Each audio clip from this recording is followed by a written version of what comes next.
Alhamdulillah, wassalatu wassalamu ala rasulillah wa ala alihi wa sahbihi wa ala. Amma ba'd. Our noble Sheikh, Dr. Abdullah, Abdurrahman, Al-Omaisan, may Allah preserve and protect him for us. حفظه, Allah started by mentioning and saying that we are in those most noble days, and most excellent days, and most virtuous days of the entire year. Those days of the Hijjah, those are noble and virtuous days.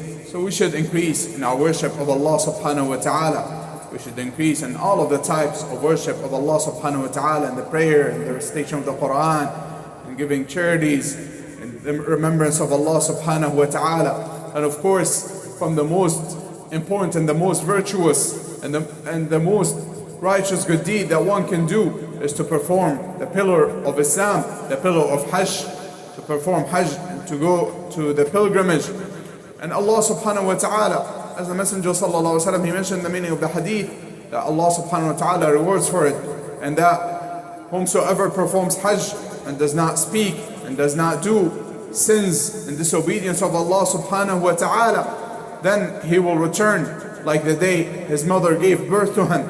So those are virtuous days that in which we should increase of the worship of Allah subhanahu wa ta'ala. And from the most virtuous of the days of them is the day of Arafah.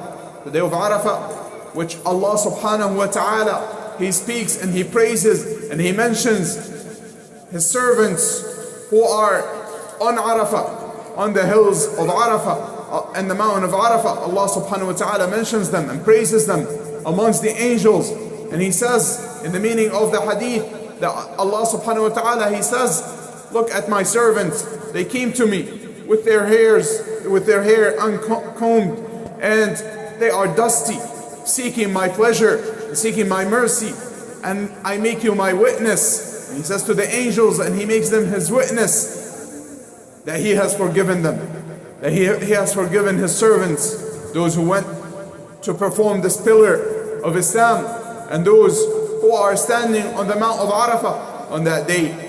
And likewise, Allah subhanahu wa ta'ala is the most merciful, and Allah subhanahu wa ta'ala is the most generous, and He subhanahu wa ta'ala has opened for us, even for those who are not performing Hajj, Allah subhanahu wa ta'ala has opened doors of goodness and doors of righteousness for them, that the fasting of the day of Arafah, it forgives, and Allah subhanahu wa ta'ala forgives by way of the fasting of the day of Arafah. Allah subhanahu wa ta'ala forgives the sins of the previous year and the coming year. 2 years of sins are forgiven by Allah subhanahu wa ta'ala for the fasting of this day. So this is a very highly encouraged sunnah. This is a very highly encouraged voluntary action.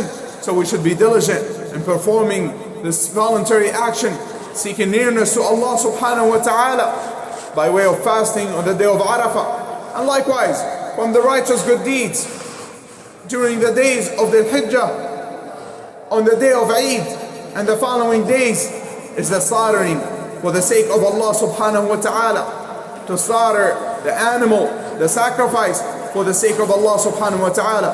This is from the most beloved actions to Allah subhanahu wa ta'ala on the day of Eid, as the Messenger sallallahu alaihi wasallam mentioned. And so we should be diligent in performing this act of worship. We should be diligent in performing this act of worship. Abdullah bin Umar radiyallahu anhuma, he was asked, is it obligatory to slaughter this animal of sacrifice on the day of Eid? And he said the Messenger sallallahu alaihi wasallam did it, and the Muslims do it.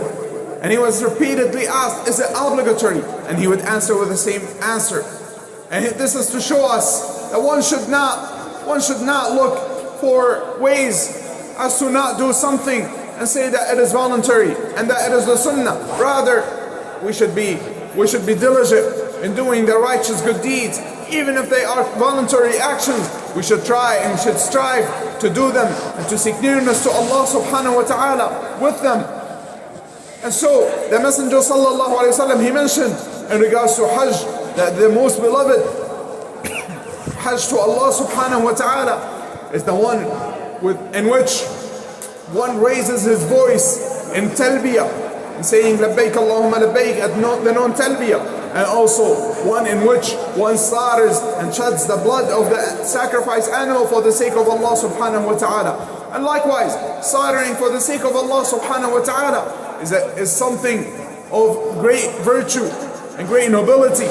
It is one of the sha'a'ir of the religion of Allah subhanahu wa ta'ala, one of the clear things and clear signs of the religion of Allah subhanahu wa ta'ala, to slaughter for the sake of Allah subhanahu wa ta'ala. Allah subhanahu wa ta'ala said in the meaning of the ayah, so pray for your Lord and slaughter for His sake.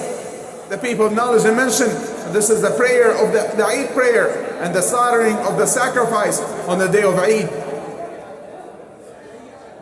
It is upon us to strive and to try to slaughter on that day, on the day of Eid.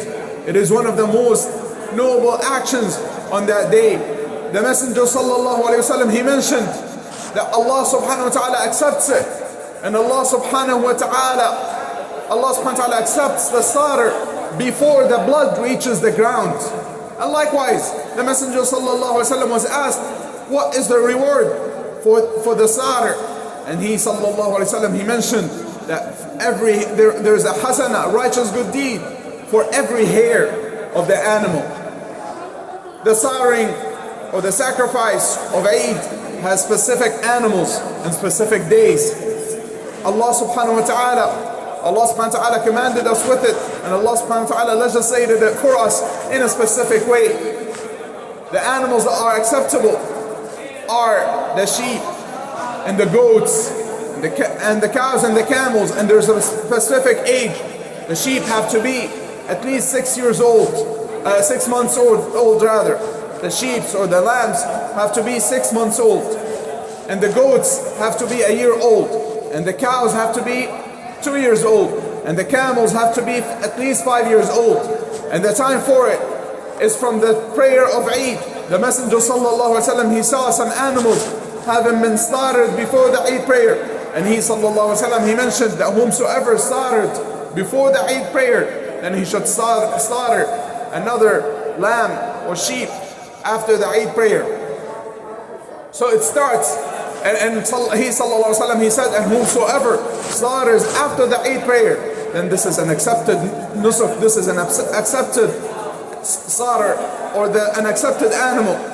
And so the time for it starts from after the Eid prayer, and it continues during the days of Eid, the 3 days of Tashriq, until the day of the 13th of the Hijjah. Those are the days until the sunset on the 13th day of the Hijjah. Those are the days of the slaughter, and so one must do it during those days.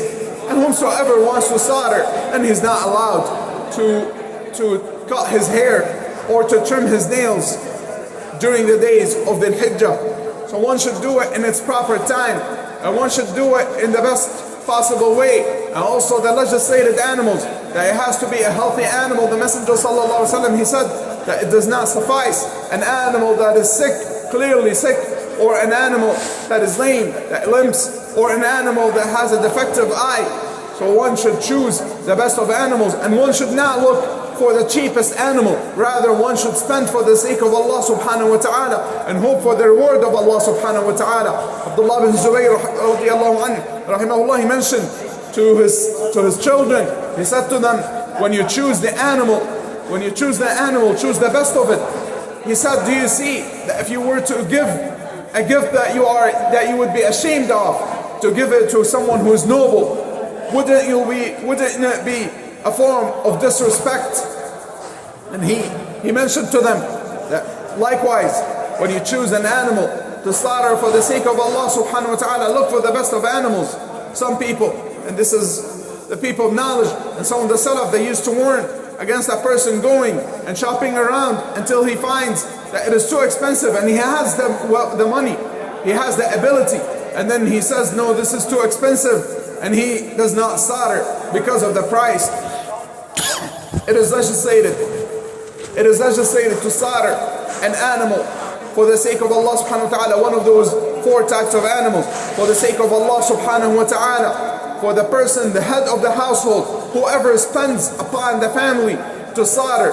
And if he spends upon more than one family, or if he is the head of more than one household, such as, for example, he takes care of his parents and his wife and his children, even if he runs 10 houses, then he slaughters one animal for himself and for all of the people that he takes care of. The Messenger sallallahu alaihi wasallam, he slaughtered for the sake of Allah subhanahu wa ta'ala 2 sheep that were large and that had horns and they were big in size. And so it is upon us to slaughter for the sake of Allah subhanahu wa ta'ala if we are able to. And Allah subhanahu wa ta'ala permitted us to slaughter during those 4 days, the day of Eid and the following 3 days. Some people, they burden themselves even if it is difficult for them, and that it causes them a hardship to slaughter specifically on the day of Eid. And so they want to do it on the day of Eid, and perhaps it is a burden. The Messenger sallallahu alaihi wasallam, whenever he was given the choice of a matter, he would choose the easiest of them, as long as it is not a sin. So it is permissible to slaughter on the following days, the days of Tashriq. And so do not burden yourself and think that you either you have to do it on the day of Eid, and some people, either they do it on the day of Eid or they don't do it altogether. No, rather Allah subhanahu wa ta'ala made ease for you, and you can slaughter during the days of Tashriq. So we ask Allah subhanahu wa ta'ala to accept from all of us, to give all of us the beneficial knowledge and the righteous good deeds. Wa sallallahu wa sallama wa baraka ala nabiyyina Muhammad wa ala alihi wa ashabihi ajma'in.